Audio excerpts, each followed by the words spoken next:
जय श्री कृष्ण। आज जानकारी लेकर आए हैं इस विषय के ऊपर कि नवरात्रि में जैसे कि गुप्त नवरात्रि चल रही है। आप देखेंगे कि आज भी जो दिया जल रहा है उसकी लौ में आज भी दिव्य ज्योति दिखाई दे रही है। चाहे आप उसको कितने भी तरीके से देखें, कितने भी तरीके से कितने भी वीडियो बना लें, लेकिन दिव्य ज्योति जो होती है वो कभी कभार दिखाई देती है। अगर आप देखेंगे तो आज भी आपको दिव्य ज्योति दिखाई दे रही है, जिसमें एक से ज्यादा प्रकाश दिखाई देता है, वो दिव्य ज्योति होती है। और आप इसको किसी भी तरीके से देख लें, ये रोज कभी नहीं दिखेगी। आप घर में भी अपना प्रयास कर लेना, प्रतिदिन दिव्य ज्योति दिखाई नहीं देती, कभी कभी ही दिखाई देती। तो आज है नवरात्रि का पहला दिन और आज आपको दिव्य ज्योति के दर्शन भी हो रहे हैं। आज हम आपको बताने जा रहे हैं कि सबसे महत्वपूर्ण जो भोग होता है देवी देवताओं के लिए वो कौन सा होता है। क्या वो मुर्गे की बलि होता है, बकरे की बलि होता है, किसी जीव की बलि होता है। आप कैसे अपने घर में बहुत ही शक्तिशाली भोग अपने घर की देवी देवताओं को दे सकते हैं, आज यही जानकारी आपके लिए लेकर आए हैं गुप्त नवरात्रि के अवसर पर कि वो भोग कौन सा होता है। देखिए, एक साधारण सी गृहिणी, एक साधारण सा साधक जो अपने घर में साधना कर रहा होता है, उसके पास भी ये एक चीज होती है जिसको अगर अपनाता है तो देवी देवता बहुत ज्यादा प्रसन्न होते हैं। और पहले के समय में भी, जब ये ग्रामीण क्षेत्रों की बात नहीं करें, अगर बात करें, जैसे हम ज्यादातर ग्रामीण क्षेत्रों में जो होता आया है, जो तंत्र के जानकार होते हैं उनके द्वारा जो जानकारी दी जाती है अपने शिष्यों को और वो आगे बढ़ती जाती है, उसके अनुसार ही आपको जानकारी देते हैं। लेकिन आज हम आपको जानकारी दे रहे हैं अघोरियों की तरफ से कि अघोरी जो होते हैं, आपने देखा होगा कि कई बार अघोर पंथ के जो लोग होते हैं, अघोर मार्ग पे जो चल रहे होते हैं, आपको सोचते से ये लगता होगा कि भाई मांस मदिरा का ही उपयोग करते होंगे हमेशा। तो ऐसा नहीं है। हर अघोरी मांस मदिरा का उपयोग नहीं करता है।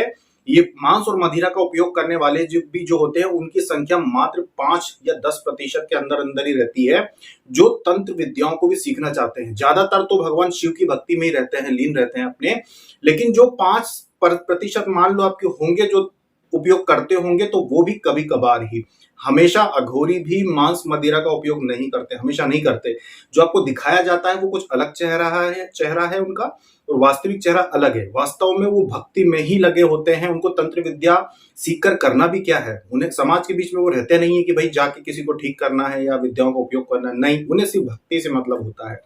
तो ये एक बहुत ही संत थे, एक अघोर पंथ के एक संत थे जो कि अघोरी थे। उनके द्वारा ये जानकारी दी गई थी, उनके द्वारा ये जो क्रिया थी बताई गई थी कि इसको किस तरह से उपयोग किया जाता है। बलि के स्थान पे ऐसी कौन सी चीज होती है जिसका उपयोग किया जाता है, जो वो उपयोग करते थे।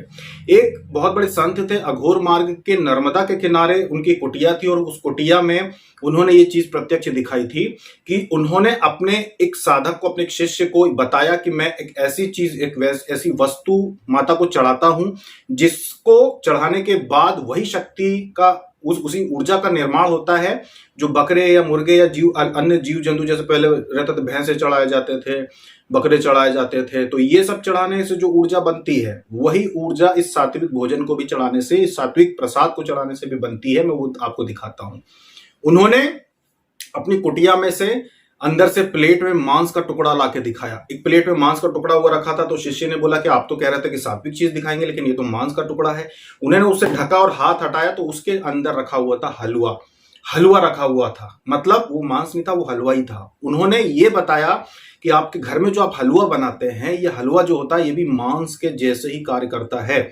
आप हलवा बनाइए, हलवा बनाने के बाद उसको प्लेट में सजाइए, उसके ऊपर आप 2 लौंग रखिए, इलायची रखिए और केसर से उसको सजा दीजिए। हलवे को ऊपर से केसर आप उस पर सजा दीजिए, या जो भी आप और अन्य चीजें सजाना चाहते हैं आप वो सजा दीजिए। या फिर लाल रंग की कोई वस्तु ऐसी हो, जैसे केसर होता है तो केसर आप सजा देंगे तो वो लाल सा हो जाएगा, या केसर का आप पानी भी उपयोग कर सकते हैं। अगर कोई भी ऐसी वस्तु हो लाल चीजों से अगर आप उसको सजा सकते हैं तो ये और अधिक कार्य करता है। मतलब कि आप अपने घर में नवरात्रि की साधना कर रहे हो या अन्य कोई साधना कर रहे हो, अगर आप देवी हो चाहे देवता हो, ऐसा बिल्कुल भी नहीं है कि किसी एक देवी को ये आपको चढ़ाना है।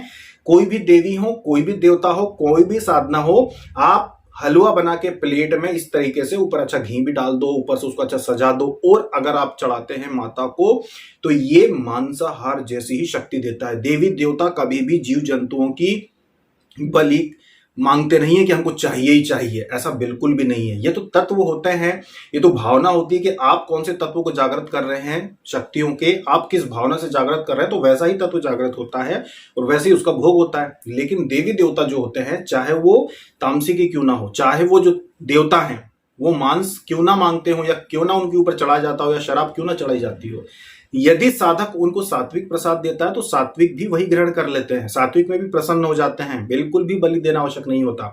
तो आप अपने घर में जो भी साधना कर रहे हैं, आप स्वयं अगर हलवा बनाते हैं तो बहुत अच्छी बात है, पत्नी के द्वारा बनवाए तो भी कोई दिक्कत नहीं, बना सकते हैं, वो भी आप चला सकते हैं।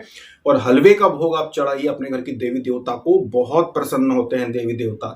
हालांकि ये बात अलग है कि उनको इनकी इच्छाएं नहीं होती कि ये सब उनको चढ़ाया जाए, लेकिन हम आपको ये रहस्य बता रहे हैं, तंत्र शास्त्र में भी बलि के स्थान पे हलवे का प्रयोग कर सकते हैं। ये उन अघोरी संत ने बताया था कि हलवे का प्रसाद वही काम करता है जो बलि काम करती है। तो हलवे का प्रसाद आप देवी देवताओं को रखिए प्लेट में, उनके सामने उनको भोग लगाइए और रखिए। विश्वास मानिए आपकी साधना में भी वही प्रभाव दिखाई देगा जो अन्य मांसाहारी जो साधक होते हैं, जो तामसिक वस्तुओं का उपयोग करते हैं, शराब चढ़ाते हैं, मांस चढ़ाते हैं, तांत्रिक विधियों का प्रयोग करते हैं, स्थान का वैसा चयन करते हैं, उनकी जो साधना में ऊर्जा बनती है वही ऊर्जा आपकी सात्विक साधना में भी बन जाएगी, मतलब उतनी जल्दी आप भी सफल हो जाएंगे। हलवे का जो प्रसाद होता है नवरात्रि में तो 9 दिन चढ़ाना चाहिए, बहुत इसका प्रभाव रहता है। अगर आप माता की साधना कर रहे हैं 9 दिन चढ़ाइए, आप एक ही प्लेट बनाइए, चढ़ा दीजिए, बाद में सबको बांट दीजिए, घर में सब खा सकते हैं, घर के अंदर, बाहर के लोगों को नहीं बांटा जाता। नवरात्रि का कभी भी कोई भी नवरात्रि हो, नवरात्रि का प्रसाद अगर साधना आप कर रहे हैं तो घर के लोगों में बांटा जाता है, घर के बाहर के लोगों में नहीं बांटा जाता। अगर आपके घर बैठक चौकी लगती है तो आप सबको बांट सकते हैं, पर जो लोग साधना कर रहे हैं, व्यक्तिगत तौर पर साधना कर रहे हैं, वो लोग प्रसाद बाहर के लोगों को नहीं बांटते हैं। तो ये थी आज की जानकारी रहस्यमय कि हलवा जो होता है ये सबसे उत्तम भोग होता है साधना में, सात्विक भोग है ये, पर शक्ति पूरी की पूरी आपको वही मिलेगी जो अन्य प्रकार के भोगों से मिलती है। तो जितने भी साधक साधनाएं साधिकाएं जानना चाहते थे कि सबसे उत्तम भोग क्या होता है देवी देवताओं को, तो सबसे उत्तम जो भोग होता है वो हलवे का होता है।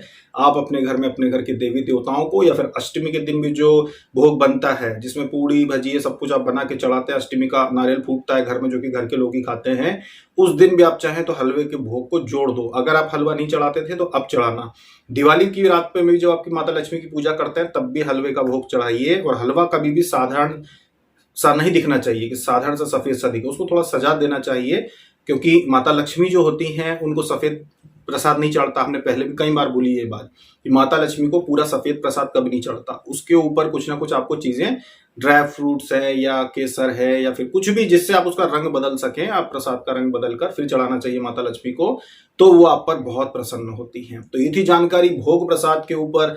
अभी तक के लिए इतना ही। जय श्री कृष्णा।